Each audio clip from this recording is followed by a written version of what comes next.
All right, so folks are getting your virtual machines going, so you'll get a Windows machine of some kind and a Linux machine of some kind. And now we can play some games with them, and one of the first things we're going to do is network port scanning. So that's this one here, H410. And so the first thing you want to do is make sure the two machines can see each other, which can be on VMware, that usually happens automatically. On VirtualBox, it very much does not. And in fact, on VirtualBox, every machine will have the same IP address and be in its own separate network. So the solution to that is to add a second network card to each machine that's local only, so they can talk through that to reach each other. In VMware, they can usually see each other automatically, but you have to adjust it sometimes. If you go in VMware up here, here's the network card, and you choose the networking mode. And NAT is network address translation. That puts this machine behind a virtual router, and all your machines that are using NAT are behind the same router, so they can see each other, but they're somewhat isolated from the other machines, and this is usually what you want for attacking. You could use bridged, then they'd be right on the network, but then they'd be on the same network as all the other machines in the room, and that's usually not what you want. In fact, I've had that where I'm running attacks and I'm accidentally attacking other real machines in a coffee house or something, which is kind of rude, so you don't want to be. Putting it behind NAT helps prevent that. So the Windows machine is behind NAT, which is good, and my Kali Linux machine is also behind NAT, so this is the recommended way to do it. They should be able to see each other. So the first thing you do is test that. Opening up Kali, and let's see, I think Control Plus works. It does, good. So you do IPA to see your IP address. Got to not hit the, there. And so the IP address is 192.168.121.194. And the same thing on Windows to see what the Windows machine is. That's, I need a terminal. Got to type it here. Terminal, okay. And then I'm going to pin that here because I need it all the time. Pin to taskbar. Okay. Now I'm going to do ipconfig. Okay, 192.168.121.195. And Kali back here was 194. Okay, so you want to make sure you can go back and forth between these two machines.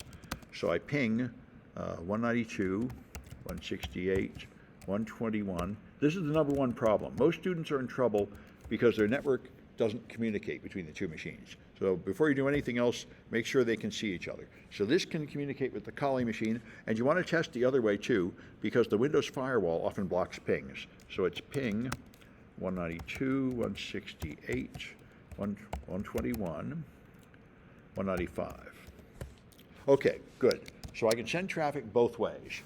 And that's because my pre-made machine has the firewall turned off. If you make your own machine, you'll have to turn it off. So now we can do things. So now you go back to the project instructions, and now we want to make something to detect on the Windows machine. So we're going to turn on remote desktop. So it's that's a Windows server. This is a client machine I'm using, Windows 11. So you just type remote down here. It listens to me, RE. It is stubbornly not listening to me. There, it's just slow. Okay, remote. Okay, there's remote desktop connection.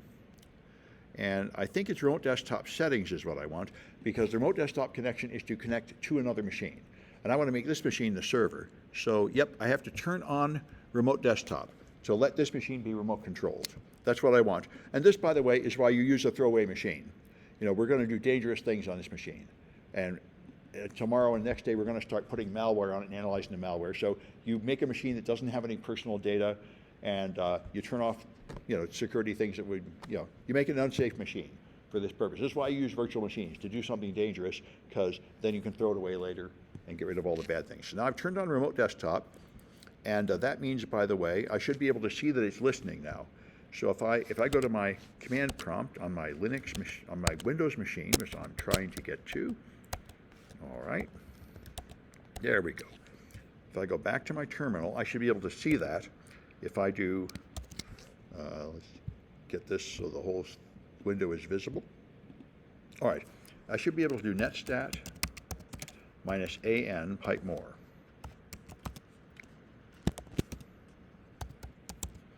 Pipe didn't take. There, pipe more. That should show me the listening ports on my machine, and there it is, 3389 is listening. That's remote desktop. So now my machine, that's what I wanted, and we're going to detect that from the other machine. So let me go back to my project instructions. If you enable remote desktop, you check networking. We've done that. Okay, now we're going to port scan the Windows server, and we don't have to install Nmap because Kali has it installed. If it was Debian, you'd have to install it. But it's a very common tool, so we're just going to Nmap that machine.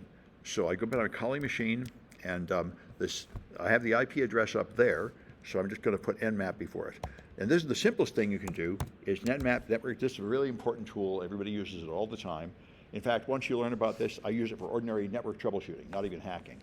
You want to see what's going on, you use Nmap. What this will do, if you don't give it any arguments, it will try the most common 1,000 ports on the machine. It'll send a SYN and see if it gets a SYN ACK. It'll just tell you what's listening on that machine, which is extremely useful. You know, whenever you have a connectivity problem, a login problem, you use this to see, is the machine in fact listening on the port I think it's listening on? And often so it's done. And it found several things open. Windows always has 135, 139, and 445 open for file sharing. And now it has 3389 open for Microsoft. That's the name of Microsoft Remote Desktop in here. So that's the simplest kind of Nmap scan, just the common services, and that's usually what you want. And then up here, then I've got some examples of advanced switches you can use. If you use -A, it will detect the OS version. It'll take more time. It'll send a whole bunch of other packets, and it'll look at carefully the bit pattern and decide which version of what operating system you're using. You can scan specific ports. There are 65,000 TCP ports, 65,536, and 65,000 UDP ports. And by default, it only does the most popular 1,000 TCP ports and no UDP at all. So here's how you scan UDP. You can find version numbers of services. This -P- is scan all ports. The problem is that will take like 20 minutes normally. So if you are on a fast network, then you can also add this stuff, min-raid 1000 and T4, and that will take that down to about 2 minutes. But it'll also be going really fast, so if you're going over real internet connection to a remote server, it might not work. But when you're in a virtual machine going from one to another, that's good and fast, so it helps. And here's one that will grab banners from services. Let's just try adding that one to the scan we just did. That would be sort of interesting. So do that same scan, and then just paste in this information, which would be Shift-Control-V. There we go. Whoops. Yeah, it didn't copy. The problem when you copy from a browser, I've noticed, it often fails to actually copy when you use key presses in a browser. There we go. -SV script banner. Let's see what that does. I think it'll tell me what version things are, maybe not in this case. But there's a whole bunch of extra scripts in Nmap to do things, and people even think of it as like a vulnerability tester. There are people who have scripts that will test for all these things. But it's a -SV, and you can download more scripts to test for like the latest vulnerability. You can even write your own scripts and stuff. Wait, start has appeared there. Why is there a start? It doesn't like the start. I don't know how that start ended up there, but let's put it here. There we go. All right. Anyway, so there's a project here to do where you can practice scanning your Windows server and scanning other things and finding various things that are harder and harder to find, where you have to use the more advanced features. And then you can try RustScan. Remember I said Nmap can take 20 minutes to do things. People got tired of this, so they wrote a faster scanner called RustScan. And RustScan uses Nmap. You have to have Nmap first. And RustScan is written in Rust, so you have to add it. And you'll see it's not even included in Kali. It's a fairly new product. You have to add it. So what you have to do is down here in Debian Kali, you have to download the deb file from here and install it with dpkg-i. Now, normally when you install on a Debian machine, you use apt-get install. That goes to their online library of programs and puts it on. But if you want something that's not in the library of programs, you often have to go to the developer site and download the source code and compile it. But an alternative is if they've already compiled it into a deb package. A deb package is like a Windows installer file. Once you have that, you can install just from that one file. So this is the Rust link address. So I should be able to download that here. Oh, there, it's done. And see, it gave me a little more information. Not too much in this case, but it gave me a little more information about those things. So I go here and paste in that URL. There we go. There we are, Rust releases, all right.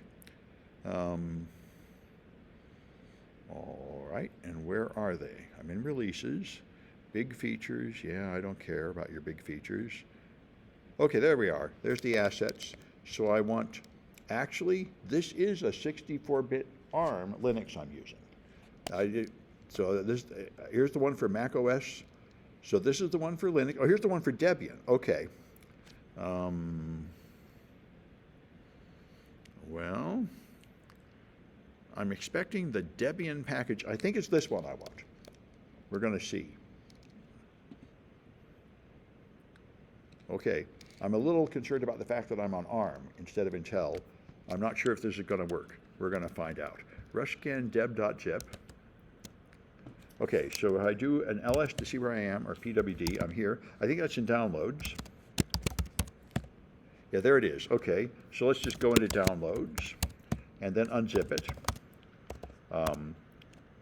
Rust, right. All right. Okay, and so now if I do ls-l, I've got this thing called deb. Rushgen, that's what I'm afraid, AMD 64. Oh, I see, there's an ARch.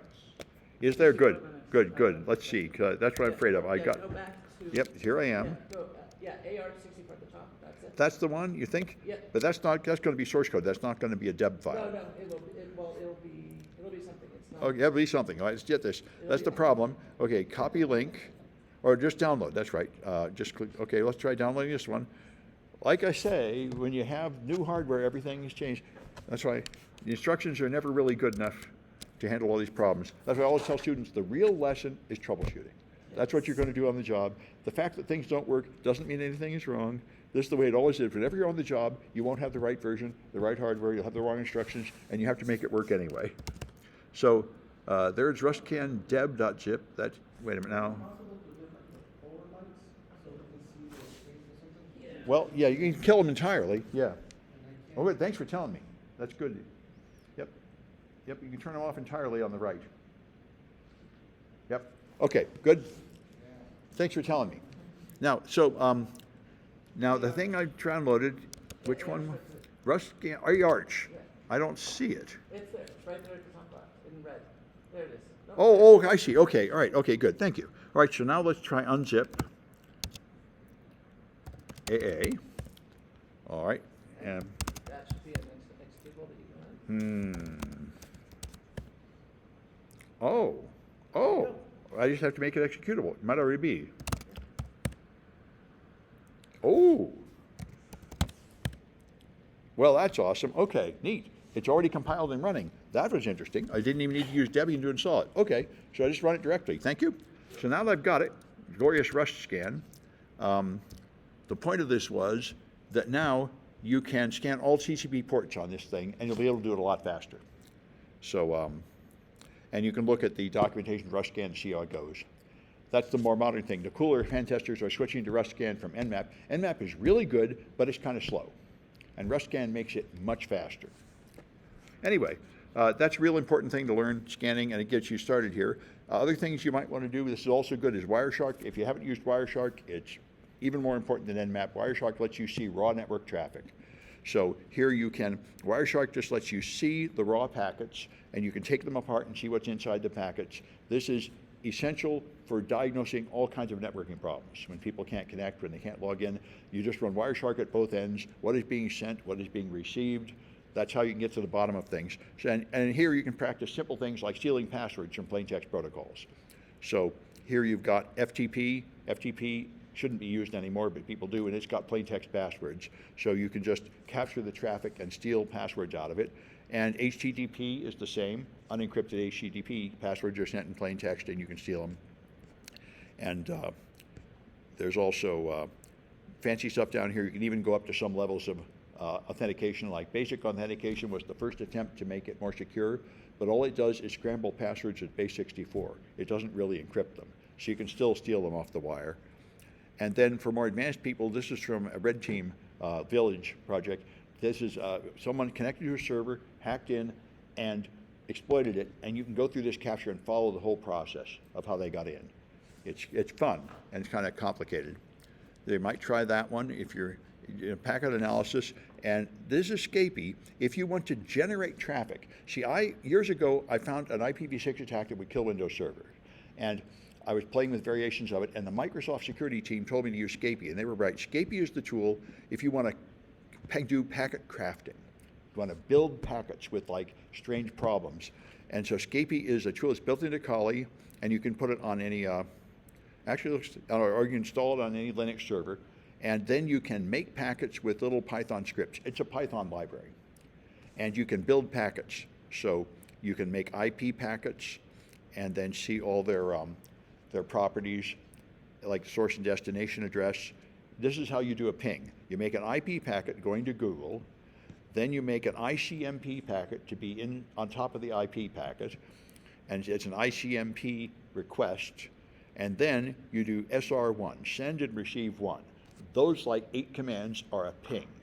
Build a ping, send it, and receive the reply. So you send a ping, and you get the answer with echo reply. So this will seem stupid if all you want to do is ping, but that you're in total control of everything, so you can build any kind of network packet at all with any properties you want, and it knows all the protocols. It knows RDP and IP version 6 protocols and everything. You can totally, in a readable language, you can build any kind of crazy packet you want to test firewalls and all that. So you can practice a few things here where you send unusual packets and sending DNS requests with Scapy and so on. So that's useful. So try some of them. Those are the networking projects. And once you have your 2 virtual machines, you can now practice networking between the 2 of them. That's the idea. So I'm going to stop this recording.